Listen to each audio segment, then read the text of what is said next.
O TV Elas por Elas Formação coloca em pauta os desafios enfrentados pelo gênero feminino no mundo contemporâneo, com foco na preparação e formação das mulheres para a disputa política. A cada semana, um tema diferente será trabalhado em aulas preparadas por especialistas e mulheres de notório saber. Às sextas-feiras, elas se reúnem em uma roda de conversa para trocar experiências e visões sobre o assunto. E para mostrar que o engajamento político começa muito antes de se pensar em uma candidatura, convidamos companheiras de todos os cantos do país para compartilhar suas histórias e trajetórias com a gente. Então anota aí, de segunda a sexta-feira, a partir das 4 da tarde, tem TV Elas por Elas Formação na TVPT.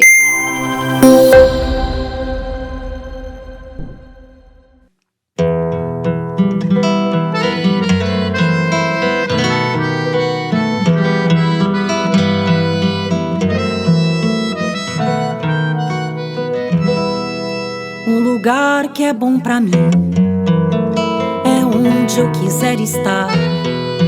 A estrela ainda brilha, ela é quem vai me guiar.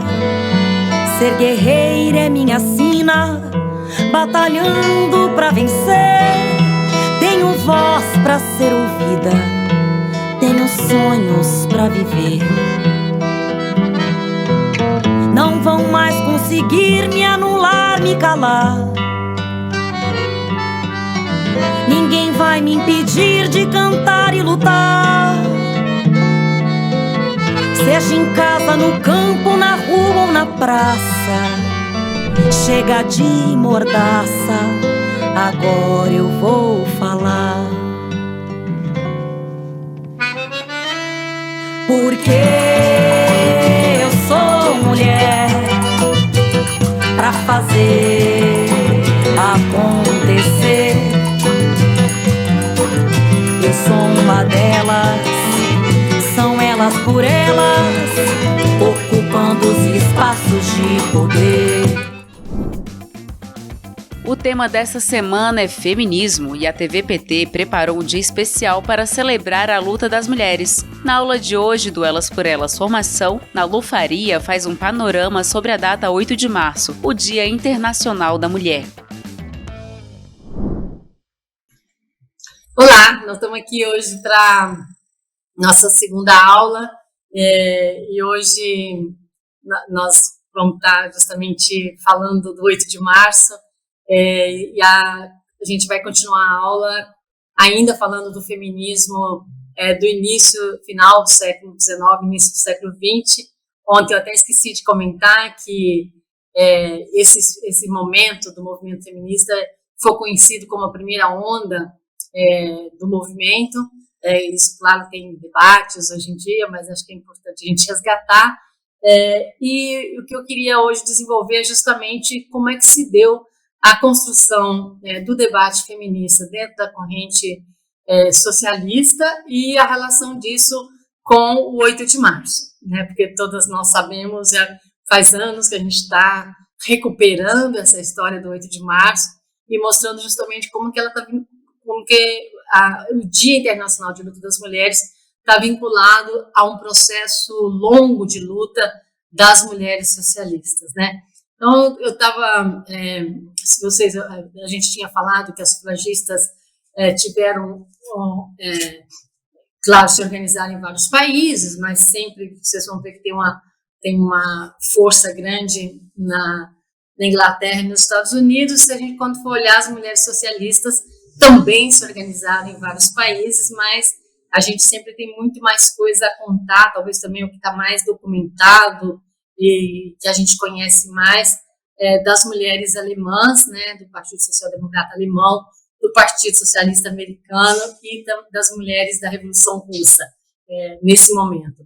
E é bem importante a gente pensar que as mulheres começavam a se organizar dentro dos partidos, trazendo esse debate da questão feminina, sempre colocando que as mulheres tinham uma situação de subordinação muito grande, mas compreendendo a questão feminina como parte da questão da classe trabalhadora como um todo e que, portanto, as mudanças na vida das mulheres passavam por uma transformação global do modelo. Mas a forma como isso foi se dando foi justamente a partir das reivindicações, tanto pelo direito das mulheres ao trabalho, as questões em relação à educação, as lutas em relação à infância, e todas essas questões. E a luta pelo direito ao voto. Então, acho que uma primeira questão a dizer que no Congresso da Internacional Socialista em 1907, a Clara Zetkin, que era uma ótima oradora, conseguiu trazer colocar essa dimensão do apoio à luta pelo direito ao voto como uma tarefa da Internacional. E aí, de forma muito breve, eu vou dizer o seguinte: na Alemanha, elas tinham uma organização das mulheres socialistas, que eram, naquele momento, estava, isso lá em 1900, até 1907, as mulheres não podiam se filiar a partidos. Então, por isso, a organização das mulheres era ao mesmo tempo, com relação ao partido, mas não uma relação orgânica. E elas fizeram isso através de uma revista que chamava Da Igualdade, que foi uma revista que cresceu muito a tiragem, que foi trazendo E elas organizavam mesmo as mulheres para as lutas, né? Inclusive, no momento, isso a gente vai ver em todos os países, não foi só na Alemanha, foi nos Estados Unidos, está documentado em vários filmes, né? A gente vê que nem todo mundo sabia ler. Então, chegavam os jornais na porta da fábrica e uma lia para as outras, né?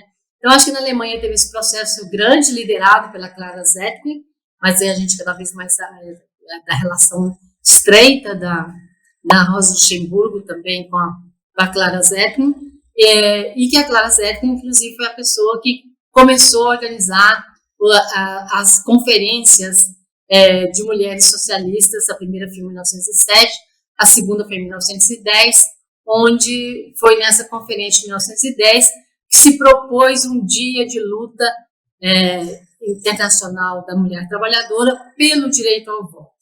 E quais são os antecedentes desse dia de luta? Aí vem a experiência dos Estados Unidos, que as mulheres do Partido Socialista estadunidenses, que, como eu já disse para vocês, tinha um movimento sufragista forte, que inclusive tensionava as mulheres operárias. Então, as socialistas também buscavam criar formas de organizar as operárias, né, de trazer as operárias para o processo de organização do partido, né, dos sindicatos. E aí, em 1908, elas organizaram um Dia das Mulheres pelo Direito ao Voto, que foi, naquele ano, foi em maio, junto do 1º de maio. Em 1909, elas conseguiram que fosse um dia pelo direito ao voto, já organizado pelo partido. E aí é impressionante, né? A gente conta essa história nesse livro aqui, tem outros livros também que contam, mas aqui no Brasil a gente traduziu esse livro que chama As Origens e a Comemoração do Dia Internacional das Mulheres, que foi escrito pela Ana Isabel Álvares Gonzalez, onde a gente conta isso tudo. Bem importante. Ele está editado pela Expressão Popular e pela SOF, mas vocês conseguem encontrar na Expressão Popular, e também eu convido todas a lerem, porque realmente traz muitos elementos bem interessantes. Então, esse Dia das Mulheres, então, foi comemorado em 1909, e as mulheres já levam, as americanas, já levam para essa conferência, depois, em 1910, a proposta de ter um Dia Internacional das Mulheres Socialistas de luta pelo direito ao voto. E isso também foi proposto pela Clara Scharf. Então, aí aparece essa ideia de ter um dia. Não tinha um dia fixo ainda.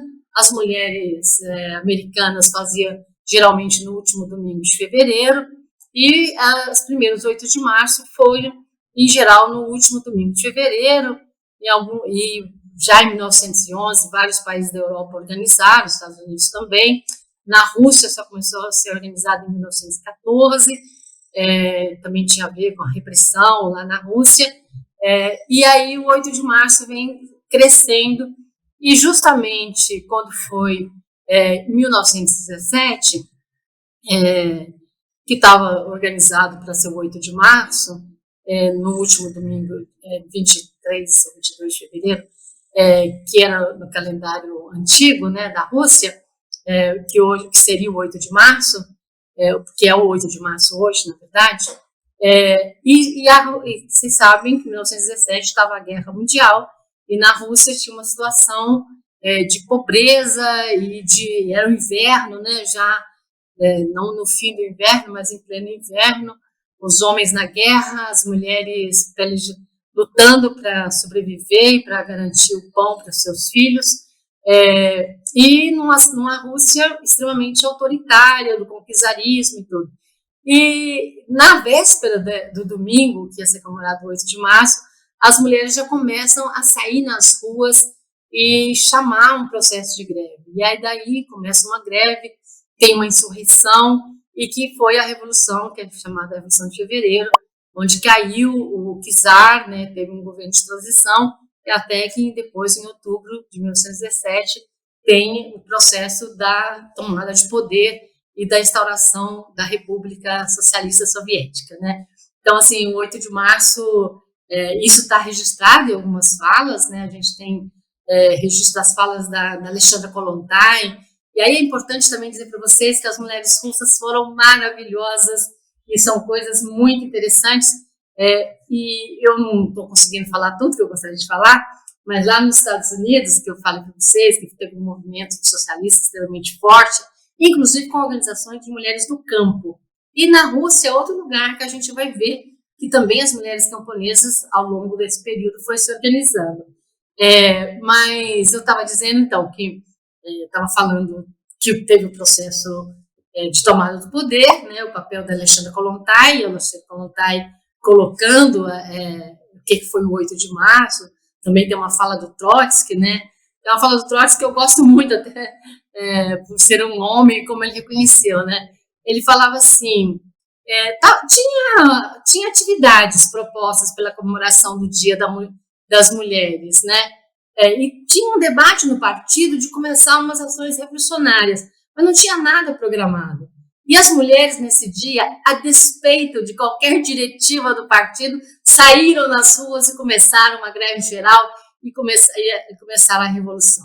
E é claro que o partido reconheceu o papel protagônico das mulheres naquele momento e incorporou e começou a organizou o primeiro Soviet e tudo isso.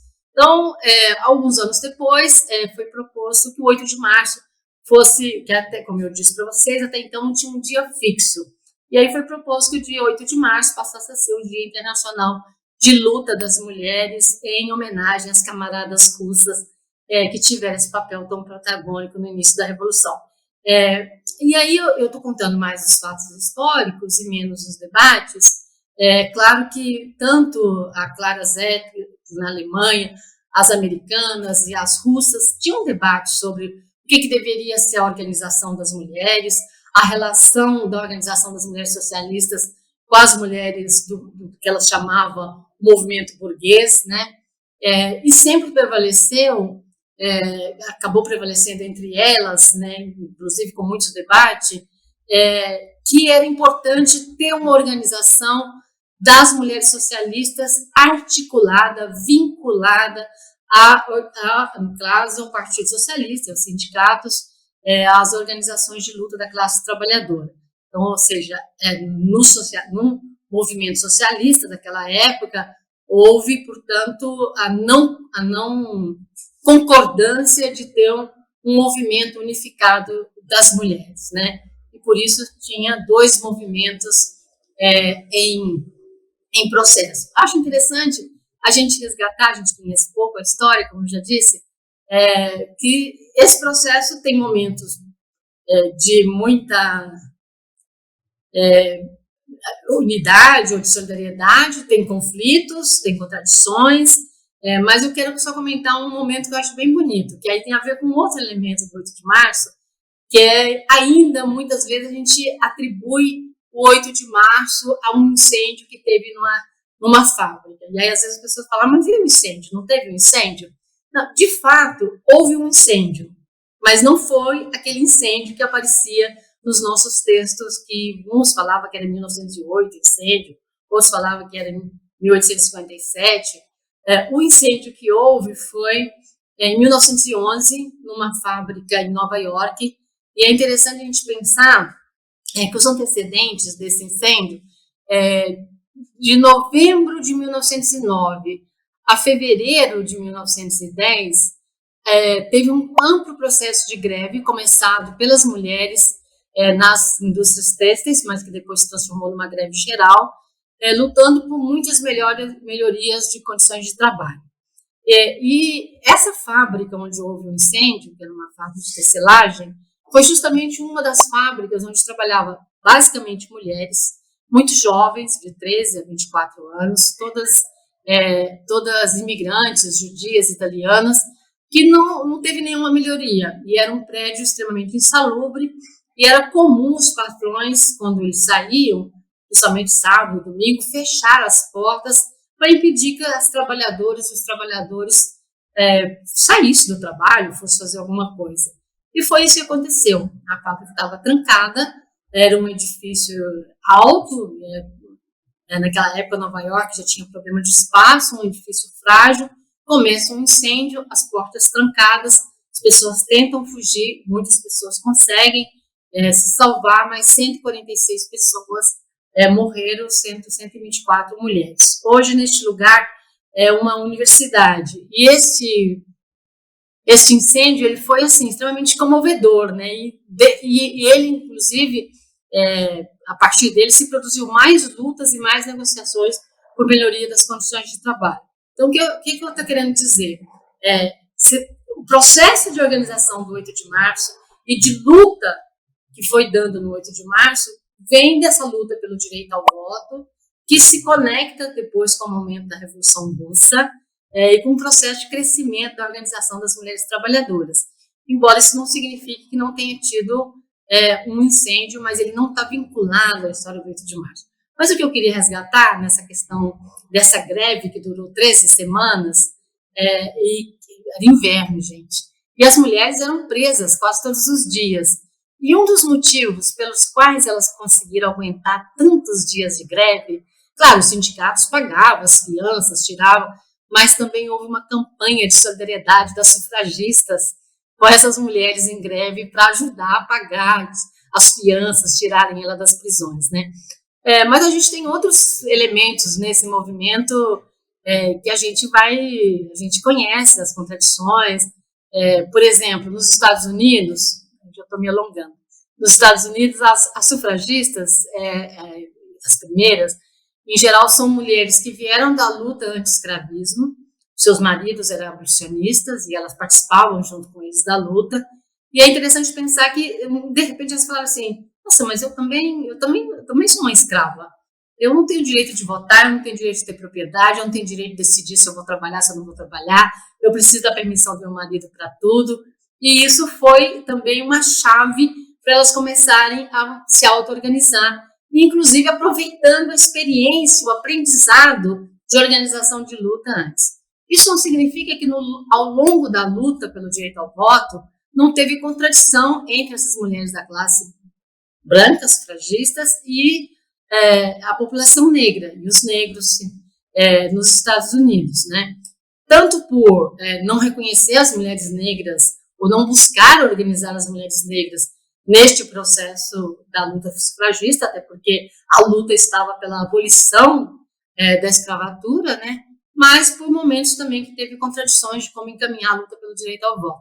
E tanto que o movimento negro resgata, o movimento feminista de mulheres negras, resgatou o discurso da Susan Norton, justamente em uma atividade que estava discutindo o direito ao voto, não era uma atividade do movimento de mulheres, era uma atividade de igrejas, um seminário de igrejas, onde tinham homens também, e os homens que estavam falando, e onde a Susan, ela faz um discurso que é aquele que ficou conhecido, e acaso eu não sou uma mulher?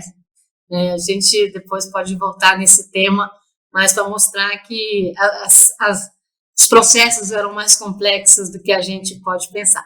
Então, acho que, voltando ao que era o caráter dessa organização, então, pensar isso, né, que as mulheres, não é que não tinham, as socialistas tinham muitas dificuldades de dentro do partido de pôr suas lutas, em alguns momentos conseguiam crescer mais, às vezes tinham mais aliados, como em determinado momento do Partido Social Democrata Alemão, a Clara Zetkin tinha um apoio do Bebel, do Liebknecht, e depois ela foi perdendo espaço, e principalmente no processo que se deu da Primeira Guerra, que foi tendo um processo na Alemanha de institucionalização do partido, e quando vota aquela questão dos créditos de guerra, né, e vocês têm uma imagem no filme, uma pena que a gente não tem uma foto, né, tem uma imagem que retrata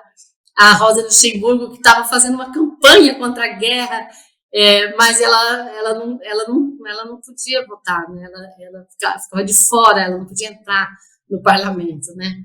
E eu quero reforçar, que eu não falei antes, que tanto as sufragistas como as mulheres socialistas, nesse período todo que eu estou falando, que vem desde os meados de 1850, tiveram processos muito grandes de mobilização, né?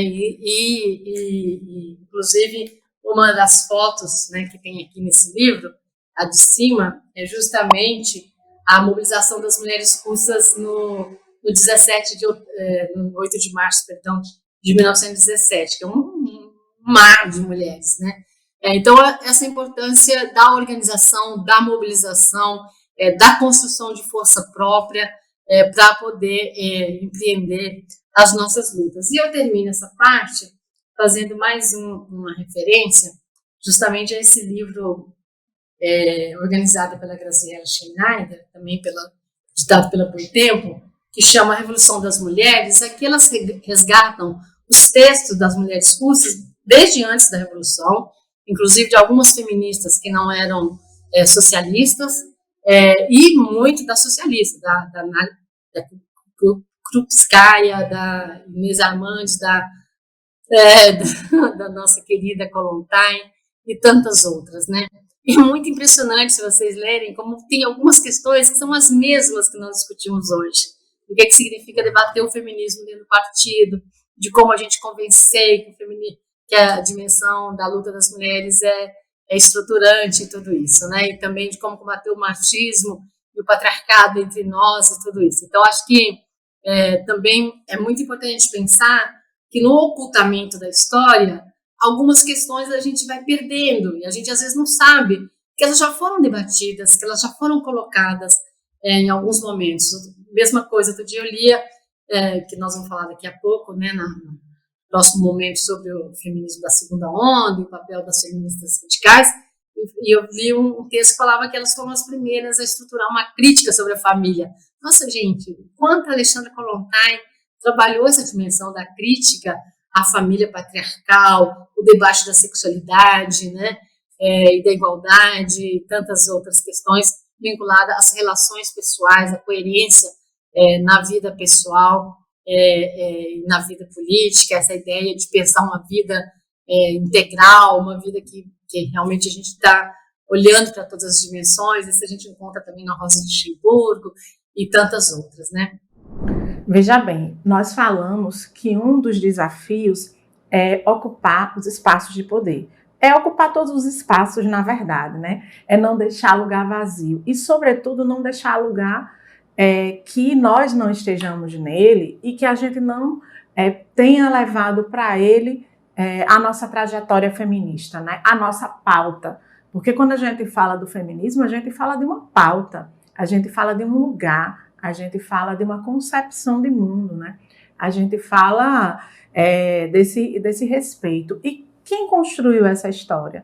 É importante que a gente beba na fonte, na origem, na trajetória, nas lutas e nos escritos das mulheres, das feministas históricas, que trazem para a gente essa reflexão. E, claro, todo partido político, para ser forte, ele precisa respeitar e valorizar as mulheres. O Partido dos Trabalhadores e das Trabalhadoras tem paridade de gênero, mas isso não aconteceu do dia para a noite. Ter paridade de gênero nas instâncias, em todos os espaços, tem a ver com essa caminhada toda, com esse percurso que a gente trouxe para a nossa organização partidária. E esse percurso se deu porque nós, lá atrás, estivemos nas lutas sociais e porque nós continuamos nas lutas sociais.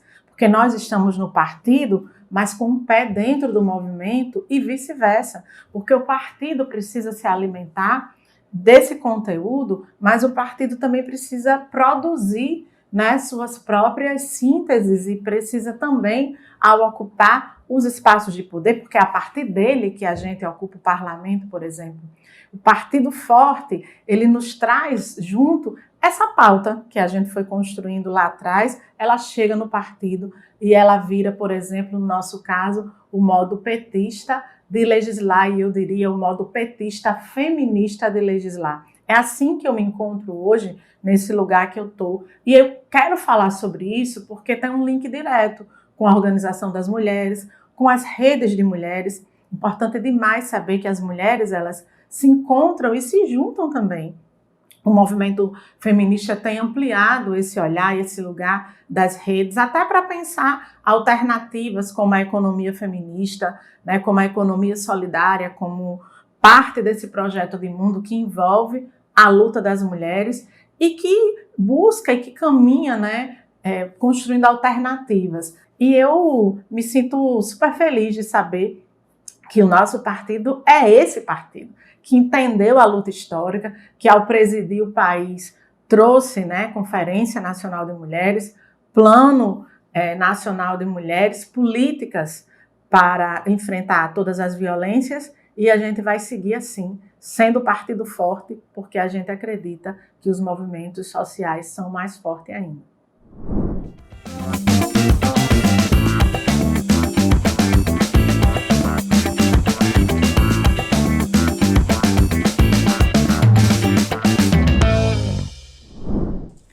Olá, meu nome é Ana Cleia Kika, sou aqui da cidade de Porto Nacional, estado do Tocantins.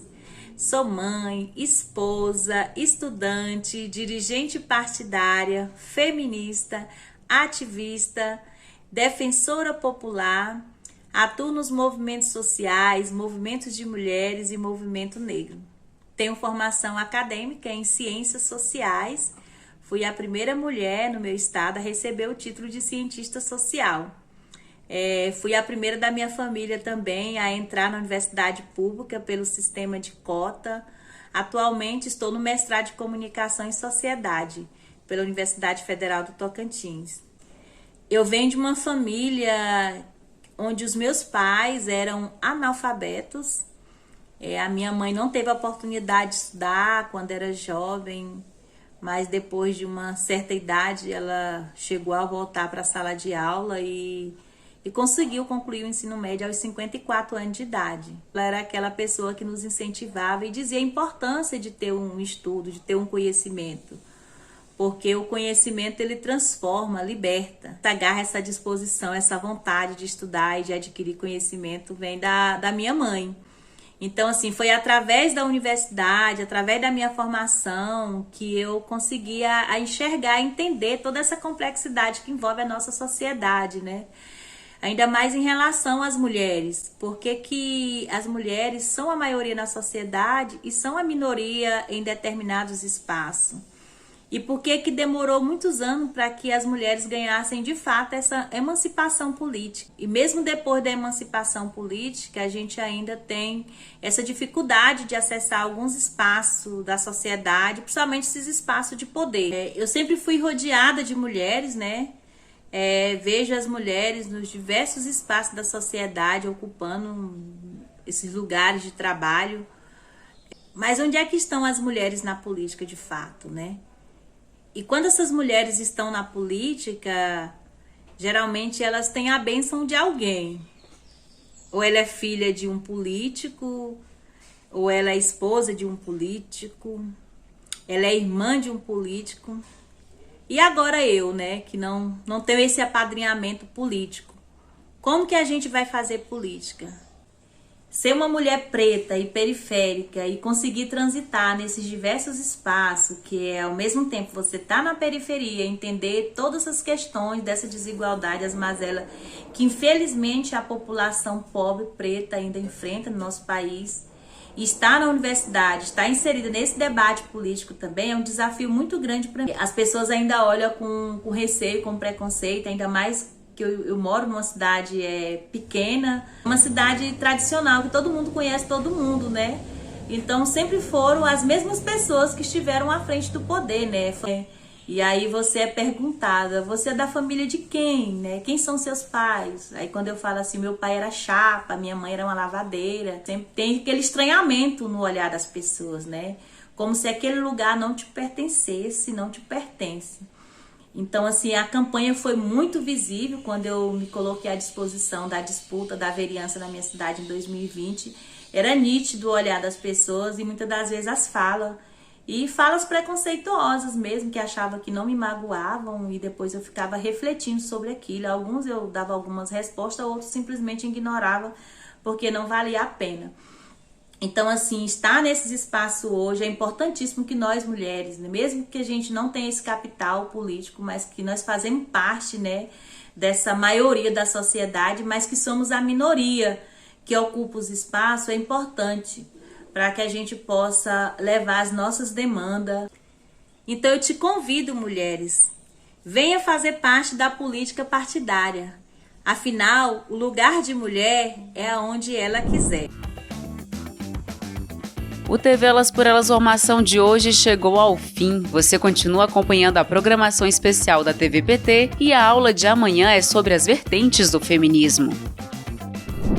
Todos os nossos programas estão na playlist TV Elas por Elas Formação, no canal da TVPT no YouTube e em formato de podcast no Spotify.